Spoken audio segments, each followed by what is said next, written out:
Algunas historias no necesitan sustos repentinos para ponernos la piel de gallina. A veces, el verdadero terror está entre líneas, en las pequeñas omisiones, en los silencios que pesan más que cualquier palabra dicha. Hay lugares que parecen detenidos en el tiempo, cargados de recuerdos que nadie se atreve a mencionar. Y hay momentos en que la soledad nos obliga a ver lo que los demás fingen no ver. La historia que estás a punto de oír es una de esas. Buenas noches, Dom. Me llamo Camila. Nunca pensé que escribiría tanto sobre este tema, pero últimamente he sentido que necesito sacar a la luz lo que viví. Hace más o menos 6 años, cuando tenía 13, perdí a mi madre de forma repentina. Esto abrió un vacío enorme en mi vida, un dolor que siento hasta el día de hoy. Como no tenía a dónde ir y no había otros parientes cercanos, me enviaron a la casa de un tío lejano, en el interior de Oaxaca. Alguien de quien sabía casi nada, pero en quien deposité todas mis esperanzas de acogida, porque no tenía otra opción. El nombre de mi tío era Eusebio. Recuerdo perfectamente cuando llegué. Me bajé de un camión viejo, que se detuvo en medio de un camino de tierra, sosteniendo mi maleta y contemplando aquel lugar que parecía aislado de todo. La casa estaba lejos, tuve que caminar bastante. Me esforzaba por convencerme de que todo saldría bien, porque al fin y al cabo eran mi familia. Aún así, sentía un nudo en el pecho. La casa era grande, pero parecía abandonada. Había un aire de dejadez, como si el tiempo se hubiera detenido ahí. Las ventanas eran pequeñas y dejaban el interior medio oscuro. Las paredes exteriores tenían grietas que parecían venas grises. Cuando pisé el porche sentí un escalofrío. Incluso sin saber lo que me esperaba, algo me advertía que tuviera cuidado. Toqué la puerta y se abrió con un chirrido intenso. Mi tío estaba allí, esperándome, pero no mostró ninguna emoción. No preguntó cómo había sido el viaje ni si necesitaba agua. Solo dijo: «Entra de una vez». Cuando entré a la sala sentí un fuerte olor a humedad, un aire denso. Los muebles eran antiguos, casi todos de madera oscura, y todo el ambiente parecía paralizado en el tiempo. Vi un reloj de péndulo que no funcionaba, lo cual me dio la sensación de que nada avanzaba ahí. Toda la casa me ponía la piel de gallina, pero no tenía opción más que seguir adelante. Mi tía, Nieves, estaba sentada de espaldas en un sillón desvencijado. Traté de hablar con ella, pero lo único que escuché fue un «hola» tan bajo que no sé si realmente dijo algo. Sus 2 hijos, mis primos, estaban en la cocina mirándome como si fuera una extraña que hubiera aparecido de la nada. Nadie se presentó ni intentó darme una bienvenida con un gesto de afecto. En ese momento, extrañé a mi madre aún más, porque ella siempre fue cariñosa conmigo. Pero contuve la tristeza y traté de mantener la calma, creyendo que con el tiempo las cosas podrían mejorar. Mi tío me condujo por unos pasillos oscuros, pasando frente a puertas cerradas que no me atrevía a abrir. La casa estaba llena de recovecos, largos pasillos y cuartos que ni siquiera sabía cuántos eran. Había cuadros antiguos en las paredes, retratos de personas serias, quizá parientes, pero todo estaba tan polvoriento que era difícil distinguir bien los rostros. A cada paso, el entarimado crujía y el sonido hacía eco. Llegamos a una escalera de madera estrecha y él murmuró que no había otro lugar para ponerme. Hizo un gesto con la cabeza para que subiera. Pensé que solo sería un viejo desván para guardar trastos, pero me di cuenta de que era donde tendría que dormir. Subí la escalera intentando no quejarme. Cada peldaño crujía mucho y el olor a polvo se mezclaba con un moho repugnante. Allá arriba, una bombilla amarillenta titilaba, proyectando sombras extrañas. Cuando abrí la puerta vi un sitio muy sucio con cajas apiladas, muebles rotos y telarañas. En una esquina había un colchón viejo y desgarrado, que desprendía un olor rancio. También había una cobija delgada y llena de manchas, y nada más. En ese momento me pregunté por qué merecía todo eso. No tenía la culpa de haber perdido a mi madre, ni de no tener otro lugar donde vivir. Quería bajar y exigir un cuarto decente, pero la mirada dura de mi tío y el ambiente frío de toda la familia me dejaron callada. Solo me senté en el colchón, fingiendo que luego lo arreglaría.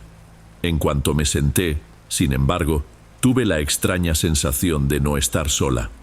Miré alrededor, pero no vi más que cajas y polvo.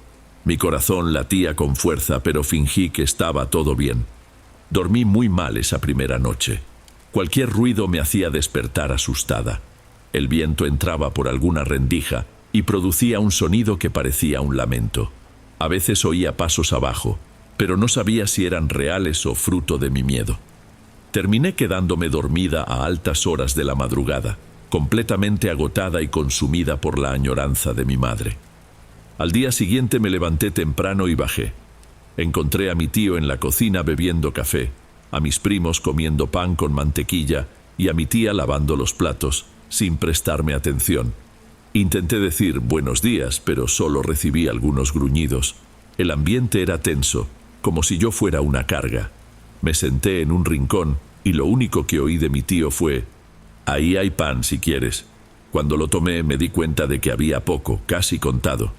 Vi a mis primos comiendo bastante, pero me quedé callada. No quería problemas. Luego me ordenó que ayudara a mi tía en la cocina, que limpiara el patio y el cobertizo de herramientas. Dijo que no quería verme de ociosa. Pasé todo el día haciendo lo que me ordenaban. Mientras lavaba platos, sentía que mi tía me miraba de reojo, siempre con expresión hosca. Mis primos aparecían de vez en cuando, cogían algo y se marchaban riendo como si hablaran de mí. Por la tarde fui al patio, que tenía un muro de piedras cubiertas de musgo, y acomodé el cobertizo repleto de herramientas viejas y latas de pintura.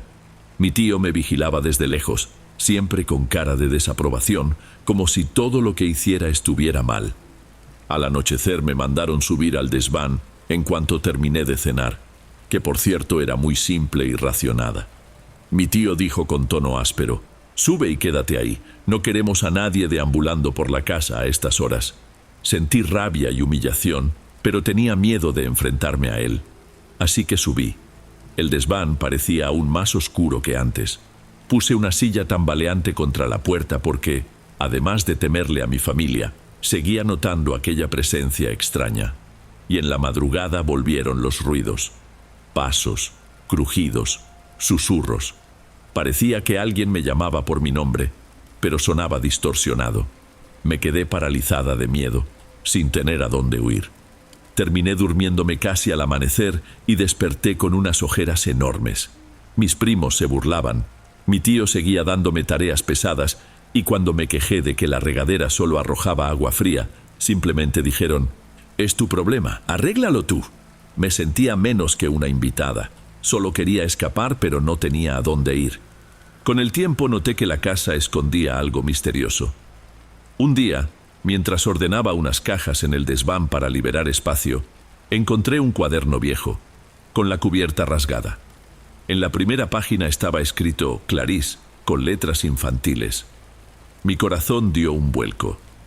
Recordé que, en una de mis noches, había soñado con una niña que murmuraba ese nombre. Empecé a leer sus notas. Eran confusas, pero hablaban de ruidos por la noche, de la sensación de ser observada, de un miedo constante en ese lugar. Parecía que ella también había sido obligada a dormir allí en contra de su voluntad. Se me erizó la piel al pensar que otra niña había vivido esta pesadilla. ¿Por qué nadie mencionó nada sobre ella? ¿Sabrían mis tíos y primos del cuaderno? ¿O sucedió antes de que ellos vivieran ahí? Por la noche no pude sacarme a Clarice de la cabeza. Aseguré la puerta con la silla como de costumbre, pero mi tensión solo aumentó. Los días se hacían eternos. Yo limpiaba, ayudaba en la cocina, trataba de no molestar, pero siempre estaba atenta a las reacciones de mis tíos y primos. A veces veía a mi tía mirándome con algo que parecía culpa o miedo. Un día, mientras limpiaba otro cuarto lleno de trastos, oí a mis primos afuera discutiendo. Alcancé a oír fragmentos como: «Ella no puede enterarse. Si lo supiera se iría corriendo». Eso me heló la sangre. ¿Qué era lo que no querían que descubriera? Otra noche, regresé al desván y encontré un recorte de periódico amarillento que hablaba de la muerte de una niña en esa misma casa. El nombre: Clarice Fernández de la Cruz. Decía que la encontraron sin vida, en circunstancias misteriosas, y que la policía abrió una investigación, pero no resolvió nada. Quedé en shock. Si Clarice murió allí, ¿por qué lo mantenían en secreto? También vi ropa infantil, muñecas rotas, fotos antiguas, cosas que me provocaban escalofríos. La bombilla del desván parpadeaba cada vez más. A veces creía ver una silueta en la esquina, pero cuando volteaba, no había nada. Empecé a asustarme de verdad, pero seguía sin salida. Temía terminar como Clarice. En una de esas madrugadas oí susurros cerca de la puerta. «Ayúdame», sonó infantil y desesperado. Pregunté en voz baja si era Clarice, pero solo obtuve silencio. Tuve la impresión de que alguien tocaba mi hombro, pero no vi a nadie. Rezaba por salir de ahí, pero no había forma de escapar. Un día revisé un antiguo estudio que encontré abierto. En un cajón hallé documentos viejos, incluida la partida de defunción de Clarice. También fotos de ella, una niña con trenzas que parecía feliz. Había una anotación que decía: «Ella no aguantó, no se lo dijimos a nadie». Mi cabeza dio vueltas. ¿Sería que mi familia era dueña de esa casa desde hacía mucho tiempo? ¿Serían ellos quienes habían hecho algo? Volví al desván y mientras hojeaba el cuaderno, sentí un peso enorme en la conciencia. Clarice escribía que había intentado escapar, pero parecía atrapada, como si el desván no la dejara salir. Trataba de entender, pero todo era confuso. Cayó la noche y mi tío apareció de repente en el desván, a los gritos. «¿Qué has estado husmeando? ¿Por qué le preguntaste a Nieves por Clarice?» Estaba furioso, me sacudió del brazo, me gritó que no me metiera en asuntos que no eran de mi incumbencia. Dijo que ya sabía demasiado. Luego me empujó y me encerró ahí dentro. Estuve golpeando la puerta, suplicando, pero nadie me abría. Pasé toda esa noche llorando, creyendo que terminaría igual que Clarice. El hambre y la sed empezaron a hacerse insoportables. Escuché a uno de mis primos susurrar del otro lado de la puerta. «Si le dices a alguien lo que sabes, acabarás como ella». Me di cuenta de que no podía seguir esperando. O intentaba huir, o moriría ahí encerrada. Entonces, la noche siguiente, utilicé las cajas y las sillas para alcanzar la pequeña ventana del desván. Empujé la ventana vieja, me arañé con clavos y astillas, pero logré sacar medio cuerpo. Las cajas cayeron, casi arrastrándome con ellas, pero me aferré con fuerza al borde.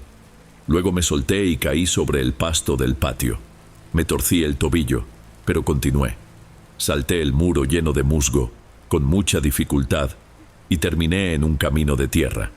Aunque me dolía mucho al caminar, corrí llorando hasta encontrar una casita sencilla donde vivía una pareja de ancianos. Les conté lo básico, sin mencionar apariciones. Ellos llamaron a la policía. Me llevaron a un refugio de menores. No sé qué sucedió con mi tío y mis primos después. Solo supe que la policía les hizo preguntas, pero no tengo idea de si llegaron a descubrir algo concreto sobre la muerte de Clarice. Hasta hoy sigo recordando la sensación de que había alguien conmigo en el desván y siento un nudo cuando pienso en esa niña. A veces sueño que me llama, pidiéndome ayuda. Me siento culpable por no haber hecho más por ella, pero yo también estaba acorralada. Escribo esto porque he vuelto a tener pesadillas. Veo a Clarice en mis sueños, con el rostro triste, llamándome en la oscuridad. Puede que nadie me crea, o que digan que todo fue producto de mi trauma, pero recuerdo muy bien su cuaderno, los arañazos en la pared, el recorte de periódico. Y también recuerdo la reacción de mi tía cuando oyó el nombre de Clarice. Espero que en algún lugar el alma de esa niña encuentre la paz. Yo también la necesito. Contar todo esto es mi forma de intentar librarme de los fantasmas que aún me persiguen. Aún así, a veces, en la oscuridad, parece que oigo una voz suave que dice: «Ayúdame». Y siento que tanto ella como yo seguimos atadas a todo lo que pasó en aquel desván. Algunas personas dicen que el tiempo todo lo cura, pero hay marcas que se quedan para siempre, aunque intentemos seguir adelante.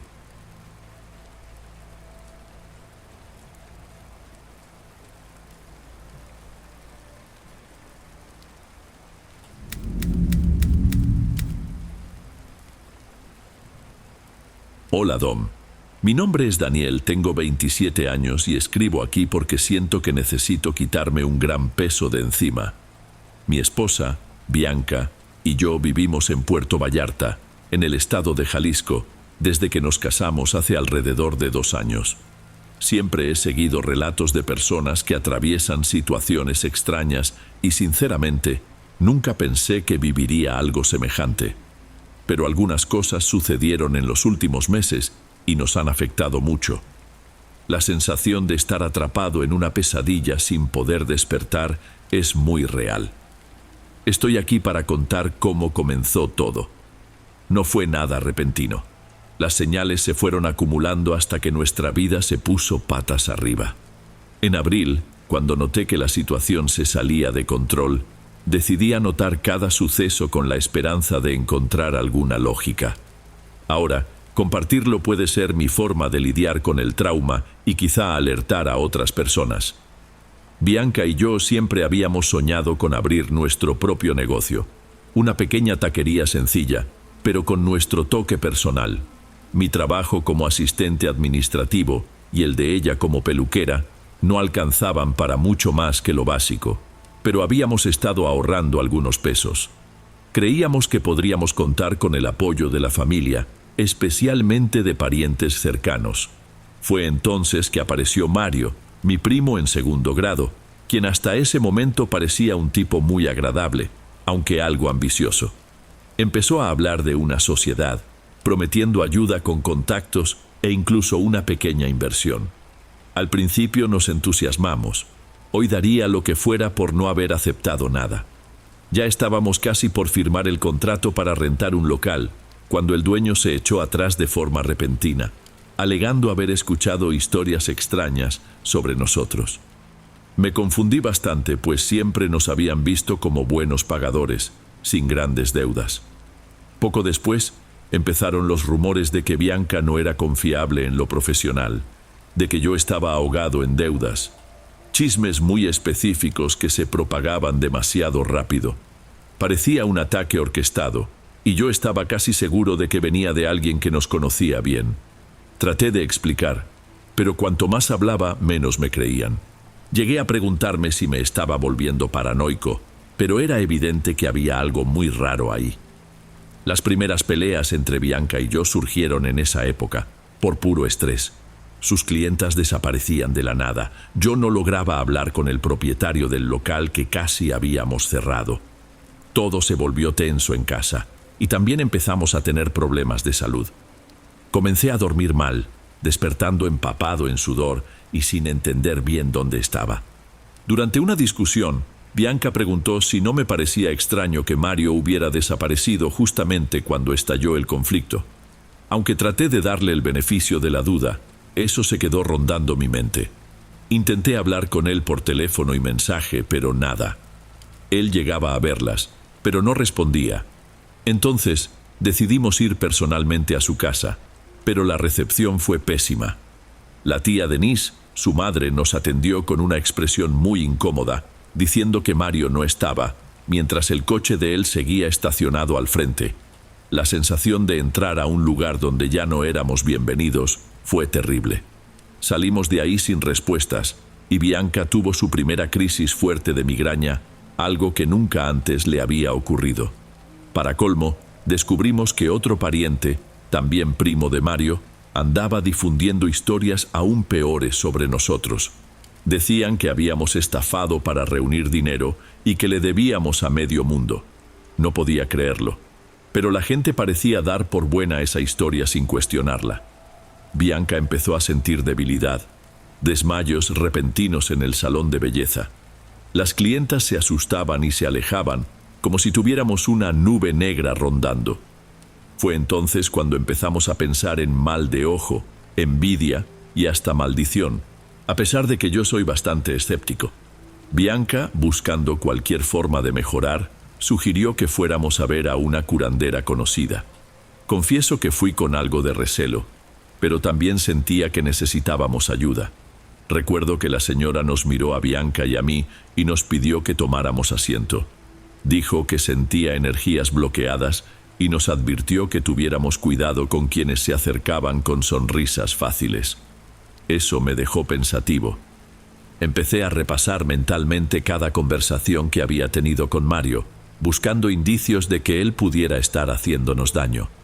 Bianca, por su parte, volvió a tener pesadillas, diciendo que veía una figura encapuchada dentro de la casa. Yo trataba de darle una explicación racional, suponiendo que se debía al estrés y al insomnio, pero en el fondo también tenía un mal presentimiento. Un amigo nuestro, David, vino a advertirme que Mario decía por ahí que yo era peligroso y que me había metido con prestamistas clandestinos. Me preguntó si había algo de cierto en eso y me quedé atónito de la indignación. Le pedí que se pusiera de mi lado y desmintiera esas historias. Aún así, sentí que hasta David mostraba algo de inseguridad, como si no quisiera involucrarse en un pleito familiar.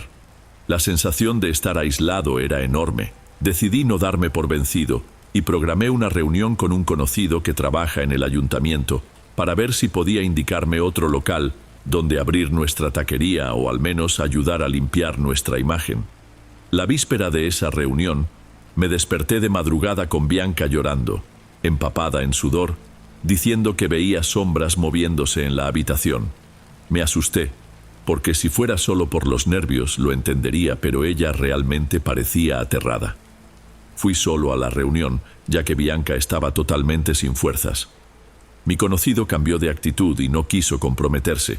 Dijo que había escuchado historias complicadas sobre nosotros y prefería no involucrar su nombre. Regresé a casa sintiéndome un fracasado. Al llegar, encontré un paquete extraño en el buzón, sin remitente. Dentro había un trapo negro que envolvía una pequeña muñeca de barro agrietada, con un olor muy fuerte, casi a quemado o podrido. Lo tiré todo, pero fue imposible no sentir escalofríos. Bianca se puso mal al instante, tuvo náuseas. Intenté calmarla diciéndole que tal vez era solo una broma de mal gusto, aunque ni yo mismo me lo creía. Le conté lo de la reunión fallida en el ayuntamiento y vi que su angustia aumentó.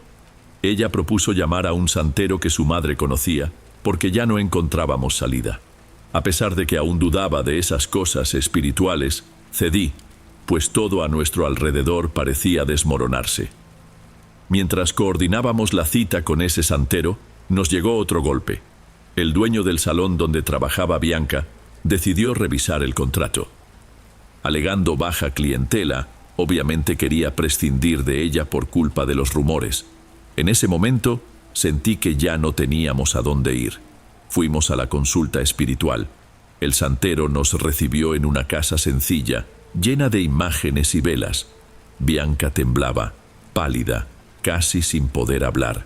Pidió que metiéramos las manos en recipientes con agua y sal, diciendo que eso ayudaría a limpiar la energía. Después de algunas oraciones y rezos, comentó que percibía una carga negativa dirigida hacia nosotros y que podía involucrar la envidia dentro de la propia familia. No habló exactamente de brujería, pero mencionó que había trabajos fuertes en marcha. Salí de ahí con una mezcla de incredulidad y alivio, pero era imposible ignorar todo lo que estaba ocurriendo. Parecía que cada día aparecía alguna pieza nueva que confirmaba la existencia de fuerzas, fueran las que fueran, actuando en nuestra contra. Al volver, encontramos señales de forzamiento en la cerradura. No parecía faltar nada, pero la habitación estaba revuelta y los cajones abiertos. En el suelo, cerca de la cama, había un pedazo de tela roja manchada de tierra que no era nuestro.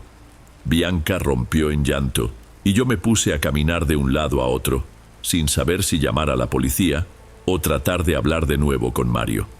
Al final llamé a la policía e hice la denuncia, pero no había pruebas concretas de nada, así que no mostraron mucho interés. La sensación de vulnerabilidad iba en aumento. Cualquier ruido en la calle me hacía saltar de la cama, y Bianca se despertaba llorando, repitiendo que se sentía vigilada.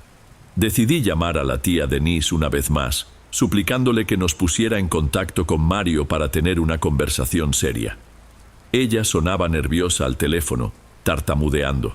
Dijo que él no estaba, y colgó. Unas horas después recibí un mensaje anónimo en mi celular. Es mejor no insistir o será peor.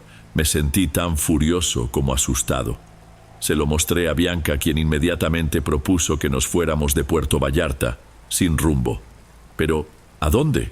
No teníamos dinero, ni trabajo, ni el apoyo de nadie. Me quedé allí en la sala imaginando todas las posibilidades, pero solo podía recordar esos episodios extraños, como la muñeca de barro, los chismes, los intentos de irrumpir en casa. Al final decidí enfrentar personalmente a Mario. Averigüé la dirección de una pequeña oficina que él rentaba y fui sin avisar. Bianca quiso acompañarme, pero le pedí que se quedara en casa, pues temía un enfrentamiento más serio. Al llegar, toqué la puerta hasta que un hombre desconocido me atendió, preguntando qué quería. Le dije que necesitaba hablar con Mario y él llamó a alguien. 10 minutos más tarde apareció Mario. Tenía una expresión extraña, casi indiferente. Empecé preguntándole por qué había desaparecido y qué estaba pasando con nosotros. No admitió nada directamente, pero tampoco lo negó. Entonces dijo algo como: «Daniel, tú no entiendes las cosas que tengo que resolver. Hay mucha gente involucrada». Intenté exigirle explicaciones sobre las mentiras que había difundido, pero él solo negaba con la cabeza e intercambiaba miradas con el hombre que estaba ahí. Le conté sobre la intrusión en mi casa, las amenazas veladas, pero él apenas murmuró que debería tener cuidado y que, a veces, ciertas ambiciones terminan estorbando a otras personas. Sentí que aquello era una advertencia para que me retirara, y que si no lo hacía, las consecuencias podrían ser peores. Regresé a casa angustiado, queriendo contárselo todo a Bianca, pero la encontré recostada en el sofá, jadeando. Me dijo que había visto una sombra afuera, cerca de la ventana, y que percibió un olor muy fuerte, algo similar al azufre o a caucho quemado. Podría haber sido tan solo una sensación provocada por el pánico, pero después de todo lo que vivimos, resultaba difícil no creerle. Esa noche decidimos reunir los pocos ahorros que nos quedaban e irnos a vivir con un tío en el interior. Necesitábamos huir de ahí, al menos por un tiempo, para recuperarnos y, con suerte, encontrarle otro rumbo a nuestra vida. Hasta hoy, no sé con certeza qué pretendía Mario o si realmente estaba metido en algo más que chismes y difamación. Solo sé que, cada vez que recuerdo la forma tan fría en que hablaba, me recorre un escalofrío de la cabeza a los pies. Tal vez la mayor lección de todo esto sea que a veces el peligro más grande puede provenir de donde menos lo esperamos, incluso de la propia familia. Compartir esta historia es la manera que encontré de advertir a quien pueda escuchar. Confía en tu intuición, presta atención a las señales y si tienes que apartarte de alguien nocivo, no lo dudes. Tu bienestar puede depender de ello.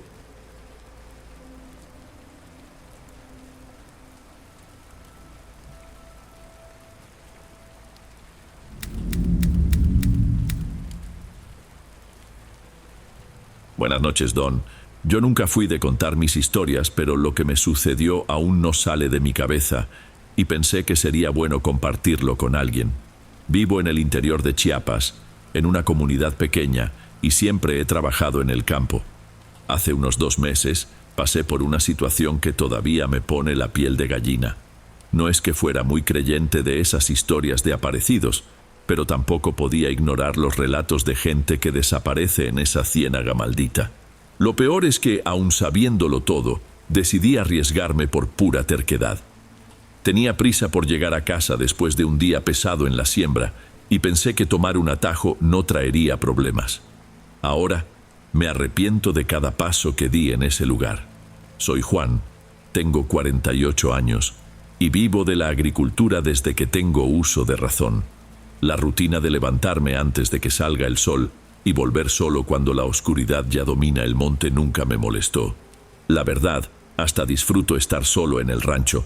Es un momento de paz, de pensar en la vida y olvidarme de los problemas del pueblo. Pero siempre me enseñaron a respetar las cosas que no entendemos, sobre todo aquí en el interior, donde los más viejos cuentan historias que ponen los pelos de punta. Y mira que crecí oyendo muchas de ellas, en especial las de la Ciénaga de los Perdidos. Dicen que allí ya han desaparecido más de 3 personas y hasta hoy nadie sabe qué pasó. Ese día había salido de casa a las 5 de la mañana. Trabajé la tierra, sembré maíz y también arreglé la cerca antes de que terminara la tarde. Cuando me di cuenta, el sol ya comenzaba a ponerse y todavía me quedaba un buen trecho hasta casa. Pensé en seguir por la carretera principal, pero habría sido media hora más de caminata. El hambre y el cansancio me convencieron de tomar la vereda que atraviesa la Ciénaga de los Perdidos. No siempre está seca, pero en la época de menos lluvia se puede acortar el camino. Jamás imaginé que el silencio y las sombras me darían una sensación tan extraña desde los primeros metros. Aún así, ignoré el malestar. Pensé, esto es una tontería mía, cosas de quien ya ha escuchado demasiadas historias y está cansado. Seguí adelante, firme, pisando el lodo y esquivando los manojos de hierba. El pantano estaba más silencioso de lo normal, pero aún se oían algunos sapos croando y grillos cantando en medio de la maleza. Intenté distraerme concentrándome en el ruido de mis propios pasos, pero cada vez que miraba el camino, sentía ese pinchazo de miedo que me subía por el cuello. Fue entonces cuando empezó a molestarme la sensación de que alguien estaba allí conmigo, como si algo me observara desde atrás. Sacudí la cabeza, tratando de apartar esa idea, pero no me imaginaba que aquello iba a empeorar mucho más. Después de unos minutos de caminata, empecé a notar algo que hasta hoy me provoca escalofríos. El sonido de los sapos y los grillos fue disminuyendo hasta desaparecer por completo, como si alguien hubiera bajado el volumen del mundo a mi alrededor. En ese momento sentí que el corazón se me aceleraba, pero intenté mantener la calma. Seguí pisando el lodo, oyendo el ruido un tanto hueco de mis botas hundiéndose. El problema era que, a cada paso que daba, parecían existir otros pasos justo detrás, más suaves, como si algo o alguien imitara mi ritmo. Traté de convencerme de que solo era una ilusión, quizá un eco extraño o mi propia respiración más agitada. Pero el ruido seguía allí y parecía cada vez más cerca. Mantuve la vista en el camino de enfrente, obligándome a no mirar atrás, como si un miedo instintivo me advirtiera que, si giraba, vería algo que no debía. Aceleré el paso, aunque ya sentía el cuerpo cansado tras un día entero de trabajo duro. Mi deseo era salir corriendo, pero el lodo resbaladizo me impedía tomar velocidad sin arriesgarme a caer de bruces. Y esa sensación de que algo estaba a punto de atraparme solo crecía con cada metro. En algunos momentos, creí oír una respiración que no era la mía, un sonido ronco y apagado que me heló la sangre. Intenté tragarme el pavor, pero mi corazón latía tan fuerte que casi podía oírlo palpitar dentro de mis oídos. Era como si el aire estuviera más denso, y empecé a sudar frío a pesar de la brisa fresca de la noche que ya asomaba. Hubo un momento en que casi perdí el valor y pensé en darme la vuelta de una vez, solo para enfrentar lo que fuera que estuviera allí. Pero mis piernas no obedecían, solo seguían avanzando, como si hubiera entrado en modo automático. En el fondo tenía miedo de ver algo imposible de explicar. Sé que no soy un hombre que se impresione con facilidad, pero allí, en ese pantano detenido y silencioso, sentía la presencia de una fuerza, algo que no parecía humano. A cada paso que daba, el lugar parecía cerrarse más, con árboles medio retorcidos proyectando sombras extrañas en el suelo. Juraba que se movían, como brazos tratando de atraparme. No sé decir cuánto tiempo estuve en ese estado de pánico, pero mis piernas empezaron a temblar. Parecía que la ciénaga se había alargado, que nunca llegaría al otro lado. El tiempo también se sentía diferente, demasiado lento, como si los segundos duraran minutos. Intenté rezar en voz baja, pero las palabras salían a medias. En cierto momento, oí un ruido fuerte, como si algo grande hubiera pisado el lodo a pocos metros de mí. Todo mi cuerpo se erizó, y casi solté un grito, pero contuve la voz. Sin mirar atrás, me impulsé para intentar correr, aun sabiendo que el fango podía hacerme caer de un tropezón. En ese segundo sentí la certeza de que, si me caía, no volvería a levantarme.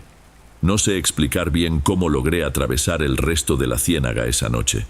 Parece que hay un vacío en mi memoria, como si mi cerebro lo hubiera bloqueado todo para evitar que enloqueciera.